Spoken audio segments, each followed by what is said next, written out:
¿Cómo experimentar las profundidades de Jesucristo? Jean Guyon, 1685. Capítulo 24.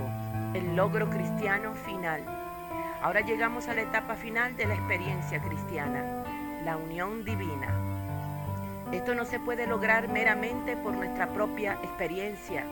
La meditación no producirá unión divina, ni tampoco el amor, ni la adoración, ni nuestra devoción, ni nuestro sacrificio. No importa tampoco cuánta luz nos da el Señor. Eventualmente habrá de requerir un acto de Dios hacer que esa unión venga a ser una realidad. En el Antiguo Testamento la Escritura dice: no me verá el hombre y vivirá. Éxodo 33:20. Si la oración de usted todavía contiene su propia vida, esa oración no puede ver a Dios. La vida de usted no habrá de conocer la experiencia de la unión con la vida de Él. Todo aquello que es nuestra obra, todo lo que viene de nuestra vida, incluso nuestra oración más exaltada, debe ser destruido primero, antes de que la unión pueda efectuarse. Todas las oraciones que proceden de nuestra mente son meramente preparaciones para traernos a un estado pasivo.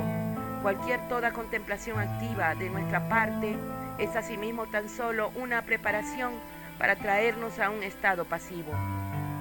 Son preparaciones, no son el fin, son un medio para alcanzar el fin. El fin es la unión con Dios. El propósito de este libro no es mostrarle la oración, ni siquiera la experiencia, sino traer a usted al estado cristiano final, la unión con Dios. Usted recordará que Juan nos dice en Apocalipsis 8:1 que hubo silencio en el cielo. Esta es una ilustración del centro de la parte más recóndita del hombre. Es en ese lugar donde todo calla y guarda silencio cuando aparece la majestad de Dios. El esfuerzo del yo debe ser aquietado, pero aún más, la existencia misma del yo debe quedar destruida. Hay algo en este universo que es exactamente lo opuesto de Dios, y es el yo. La actividad del yo es la fuente de toda la naturaleza mala, así como de todas las obras malas del hombre.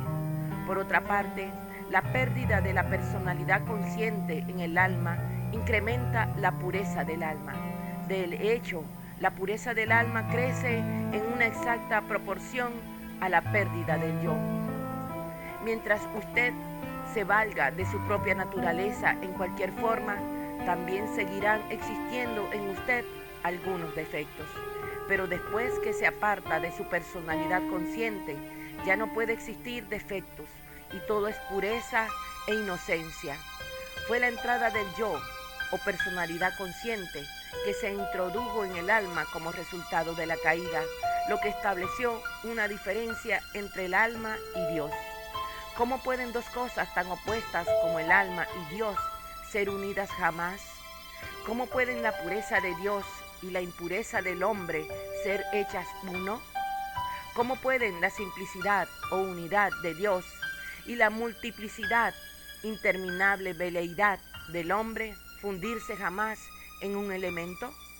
Ciertamente se requiere muchísimo más que tan solo los esfuerzos que usted puede hacer. Entonces, ¿qué se necesita para lograr esa unión? Una manifestación de parte del Dios omnipotente mismo. Solo esto puede efectuar jamás esa unión. Para que dos cosas vengan a ser uno, las dos deben tener naturalezas similares.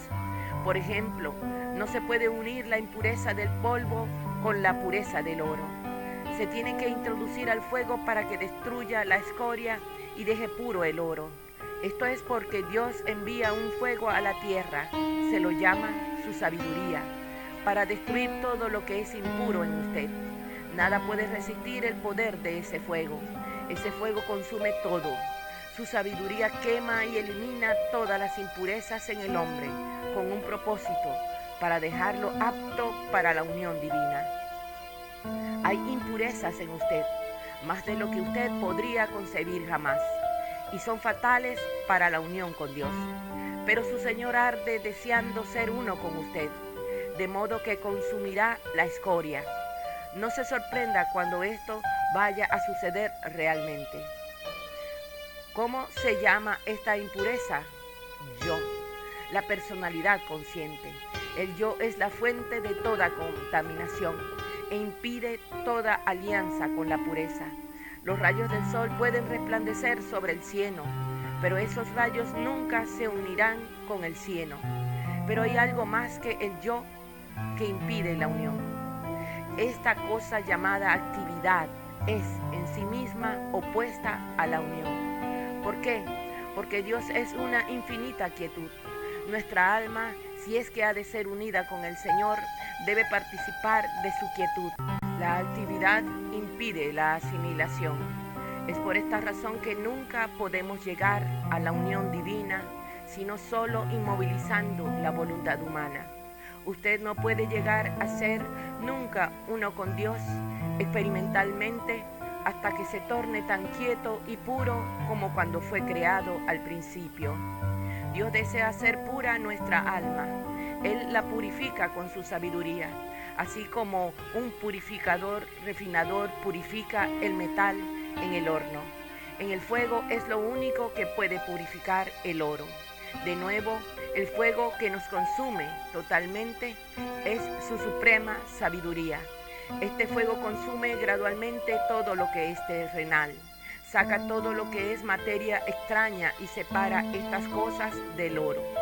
Parece que el fuego sabe que la mixtura terrenal no puede ser transformada en oro.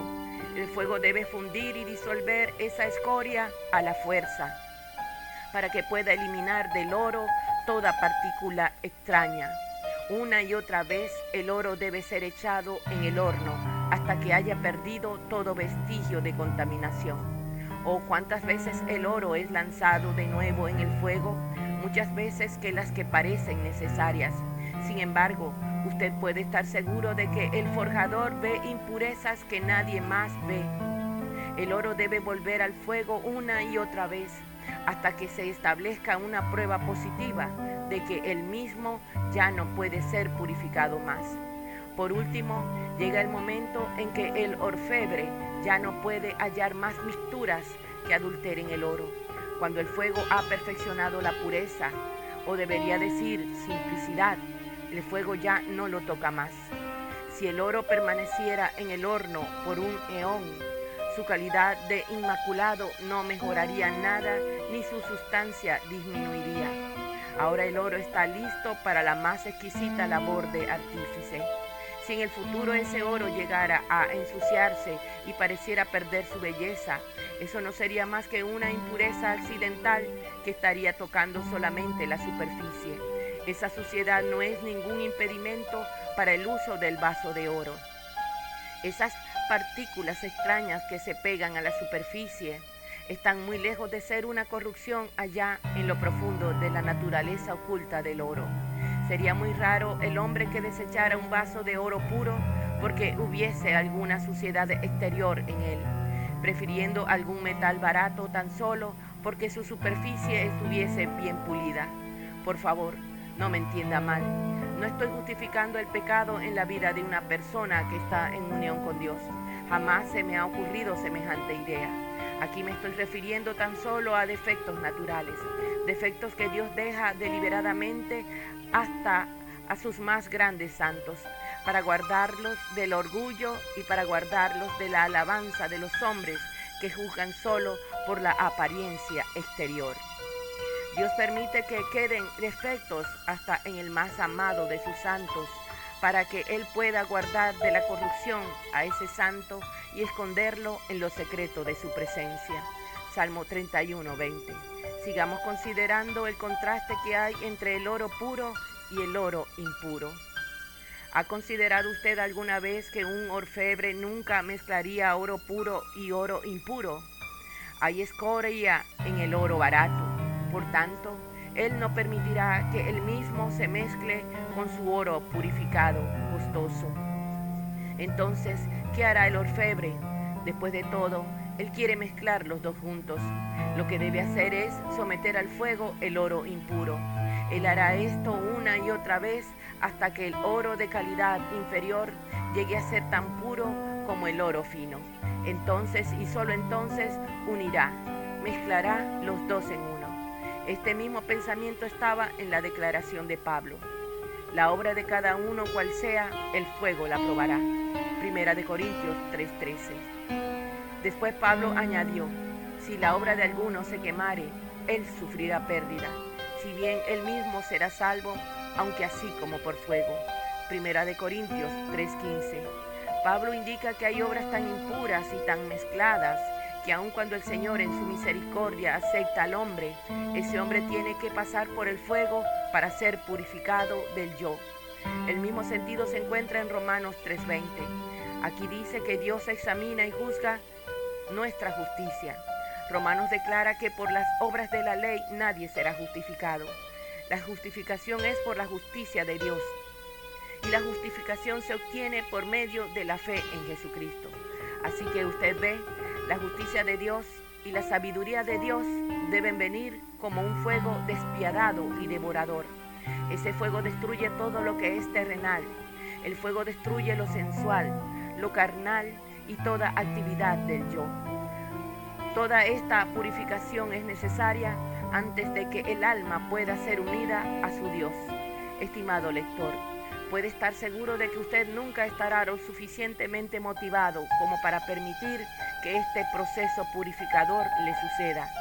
Por su naturaleza, el hombre es muy renuente a someterse a semejante transformación. Todos estamos muy enamorados del yo y muy temerosos de su destrucción. Puede estar seguro de que usted nunca consentiría si no fuera que Dios asumiera a actuar en usted. Es Él quien viene con poder y autoridad. Dios debe asumir responsabilidad e introducir al hombre a la unión consigo mismo. ¿Pero es posible esto? ¿Actuará Dios en el hombre sin consentimiento de él? ¿Es esto un quebrantamiento de los principios divinos, una imposición de Dios sobre el libre albedrío del hombre? Después de todo, la idea del libre albedrío del hombre es que el hombre puede resistir la obra de Dios en su vida. Bueno, retornemos al momento de la conversión de usted. En esa ocasión usted hizo entrega sin reservas de su ser a Dios. Y no solo eso, sino que usted se rindió a todo lo que Dios quiere para usted. Fue en ese momento mismo que usted dio un consentimiento total a todo lo que Dios pudiera desear requerir de usted.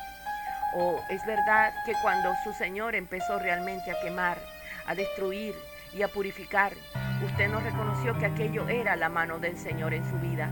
Ciertamente no reconoció esa operación como algo bueno. Usted tuvo la impresión muy contraria. En vez de esto, vio todo ese hermoso oro en usted poniéndose negro en el fuego, más bien que tornándose reluciente como había esperado. Usted se quedó mirando las circunstancias a su alrededor que estaban procediendo y produciendo toda esa tragedia en su vida. Usted pensó que toda la pureza de su vida se estaba perdiendo. Si en ese momento el Señor hubiese venido y le hubiese pedido su consentimiento activo, cuando más, usted difícilmente habría podido darlo. Es más probable que no habría podido dar su consentimiento en absoluto. Sin embargo, hay algo que usted puede hacer en momentos como ese. Puede quedarse firme en un consentimiento pasivo, soportando tan pacientemente como pueda todo lo que Dios haya introducido en su vida. ¿Qué es lo que puede hacer? Apremiado entre estos dos puntos, usted descubre que no puede hacer nada. En semejante situación, usted le ha dado al Señor su consentimiento pasivo. Dios no está usurpando nada cuando en tal caso asume pleno poder y dirección total. ¿Puede comprender el procedimiento que tiene lugar? Usted comienza en el momento de su conversión con la actividad del yo, pero poco a poco, aunque en forma progresiva, avanza hacia la pasividad. A lo largo del camino entre esos dos puntos, su alma es purificada gradualmente de todos esos movimientos del alma que son tan distinguibles y llenos de tanta variedad. En ese proceso que tiene lugar entre la actividad del yo y la pasividad, usted empieza a reconocer aquellos elementos que lo separan de Dios. Y las cosas que he mencionado en este capítulo son aquellos elementos que están entre usted y su centro. Entonces, Al dar usted su consentimiento pasivo al fuego purificador de Dios, Él lo lleva paso a paso a un estado más y más pasivo. Su capacidad de hacerse pasivo aumenta gradualmente. Su capacidad de ser pasivo ante Dios y bajo el quebrantamiento de la cruz, no decir ni un sí activo, ni un yo, ni un no activo a los tratos de Él, aumenta de una manera secreta y oculta. Usted está pasando ahora por la primera etapa de ser atraído dentro de las profundidades de Dios. Él lo está conformando a su pureza. Pero hay dos etapas en el ser atraído por Dios. La segunda etapa es uniformidad con Dios. Hemos visto que hay un progreso en la primera etapa de ser conformado a Dios. Hay asimismo un progreso en la segunda etapa. El esfuerzo propio del yo disminuye gradualmente. Con el tiempo cesa del todo. Cuando el esfuerzo propio cesa, su voluntad es pasiva ante Dios. Usted habrá llegado a la uniformidad. Esto está más allá del estado pasivo, o al menos es el final definitivo del estado pasivo. Es en este punto que usted empieza a rendirse a los impulsos del Espíritu Divino, hasta que quede totalmente absorbido en Él. Usted está en total concierto con la voluntad de Él en todas las cosas y en todo tiempo. Esto es unión divina. El yo ha terminado, ha muerto. La voluntad humana es totalmente pasiva y responde a todo movimiento de la voluntad de Dios. No es necesario que le advierta. Este es un proceso que, en realidad, toma muchísimo tiempo. ¿Estuvieron implicados la actividad y el esfuerzo a fin de llegar a semejantes profundidades en el ungido? Sí, la actividad es el portón de entrada. No obstante, usted no debe demorarse a la entrada. De hecho, su mira, su tendencia deben estar siempre dirigidas hacia un punto, la perfección definitiva. Sepa usted que todas las ayudas y muletas deben ser desechadas a lo largo del camino, o la meta final no podrá ser alcanzada. Sí, no solo la naturaleza del yo ha de ser desechada, sino también todas las ayudas que le presenté al principio de este libro. Esas son muletas elementales para ayudarlo en su comienzo y en el proceso, pero finalmente todas las cosas deben ser desechadas cuando alcanzamos las profundidades finales en el ungido. Esas ayudas eran muy necesarias a la entrada a este camino, pero más tarde las mismas son realmente perjudiciales. No obstante, algunos creyentes se aferran tercamente a esas muletas. Esto es lo que hizo que Pablo declarase: olvidando ciertamente lo que queda atrás y extendiéndome a lo que está adelante, prosigo a la meta, al premio del supremo llamamiento de Dios en Cristo Jesús. Filipenses 3, 13, 14. Aquí tenemos un viajero, acaba de salir en un largo viaje, llega al primer mesón y se queda allí para siempre. ¿Por qué razón? Es que se le ha dicho que muchos viajeros han venido por ese camino y han parado en ese mismo mesón. Incluso el dueño de la casa permaneció allí una vez. Por cierto que nuestro viajero parece haber perdido el juicio, quedarse en el primer mesón por ninguna otra razón que esta. Oh alma, todo lo que se desea para ti es que prosigas hacia el final. Toma la ruta más breve, el camino más fácil. Ahora ha sido trazado para ti. Tan solo recuerda esto, no te detengas en la primera etapa. Sigue el consejo de Pablo, déjese guiar por el Espíritu de Dios. Romanos 8:14. Ese Espíritu lo habrá de conducir infaliblemente al propósito final para el cual su alma fue creada. Ese propósito final es gozarse en Dios. Deténgase por un momento y vea lo razonable de la senda que tiene adelante. En primer lugar, todos tenemos que admitir que Dios es Dios supremo. Entonces, con toda seguridad, la bienaventuranza fundamental es la unión con Él. Y todo santo tiene gloria en Él, ¿cierto? Con todo, en cada uno de nosotros la gloria es tan diferente. ¿Por qué? La gloria difiere de acuerdo al grado de unión de cada creyente con Dios. Como hemos visto, el alma no puede alcanzar esta unión por medio del esfuerzo, ni por mera actividad, ni por su propio poder. Esto es porque Dios solo se comunica con el alma del hombre y Él se comunica en proporción a la capacidad de permanecer pasiva que tiene el alma. Una capacidad pasiva grande, noble y amplia coadyuva al Señor en derramarse dentro del alma. Por otro lado, usted solo puede ser unido a Dios en simplicidad y pasividad. En lo simple, en que Dios es todo, y en lo pasivo, en que la voluntad humana está acorde con la voluntad divina en todas las cosas. Esta unión es la hermosura misma. Por lo tanto, se sigue que el camino que lleva a la pasividad y de allí a Jesucristo no podría ser nada más que bueno. Este camino es el más libre de peligros y es el mejor camino. Pero ¿hay peligro en conocer la unión con Dios? Algunos dicen sí y desalientan aún la idea de ello. Pero ¿habría hecho nuestro Señor esta experiencia, este andar perfecto, este camino necesario, si Él mismo fuera peligroso? No. Tal estado está disponible para todos y todos pueden recorrer el camino que lleva allá. Todos los hijos de Dios han sido llamados a gozarse de Dios. Un gozo que puede ser conocido tanto en esta vida, así como en la vida por venir. Nuestro estado en aquel día será de felicidad eterna en unión con Dios. Nuestro llamamiento en esta vida es el mismo. Como nos estamos acercando al final de este libro, algunos pensamientos están a la orden. He estado hablando a usted de un disfrute de Dios, no de los dones de Dios. Los dones no constituyen la bienaventuranza final.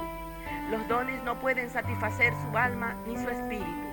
Su espíritu es tan noble y tan grande que los más eminentes dones que Dios tiene para dar no pueden traer felicidad al espíritu. No, a menos que el dador también se dé a sí mismo. Estimado lector, todo el deseo del ser divino puede ser descrito en una frase. Dios desea darse totalmente a toda criatura que invoca su nombre. Y Él hará esto, dándose a cada uno de nosotros de acuerdo con nuestra capacidad individual. Pero ay, el hombre es una criatura notable.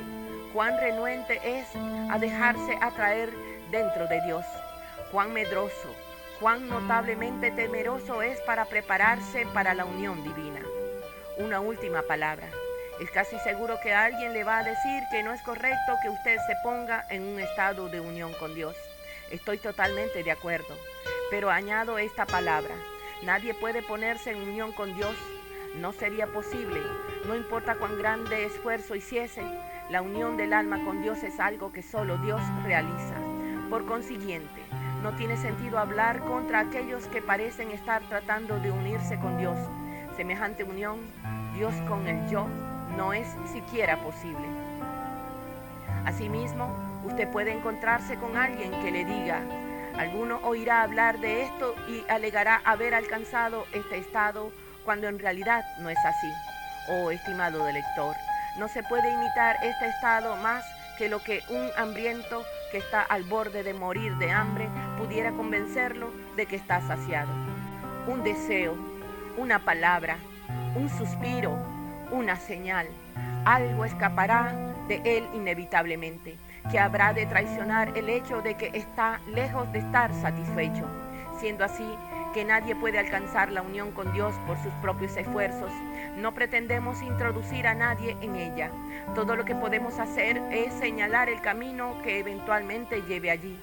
O sí, una cosa más, podemos exhortar al alma que busca que no se detenga en ningún lado a lo largo del camino.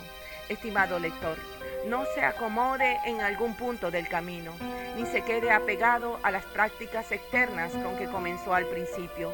Todas ellas, tales como orar las Escrituras y contemplar al Señor, deben ser dejadas atrás en el momento en que se le dé la señal de hacerlo.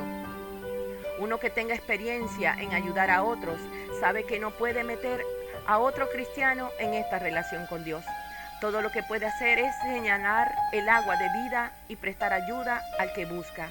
Desde luego, sí puede hacer tanto y debe hacer tanto. Sería cruel mostrarle un manantial a un sediento y luego atarlo de tal manera que no pueda alcanzar la corriente. Algunos hablan de la unión divina, pero nunca le dejan libertad de sus trabas al que busca. Esto sucede y con el tiempo el pobre santo muere de sed. Entonces, concordemos en esto. Hay una unión divina y hay un camino para llegar a ella. Este camino tiene un comienzo, un progreso y un punto de llegada. Además, mientras más cerca llega usted a la consumación, más descarta las cosas que lo ayudaron a comenzar. Por supuesto, hay también un medio, porque no se puede ir de un principio a un fin sin que haya un espacio intermedio. Pero si el final es bueno y santo y necesario, y si el comienzo también es bueno, usted puede estar seguro de que el viaje entre aquellos dos puntos es también bueno. O la ceguera de la mayor parte del género humano que se jacta de la ciencia y de la sabiduría. Cuán cierto es, oh Dios mío, que has escondido estas cosas maravillosas de los sabios y entendidos y las has revelado a los niños. Amén.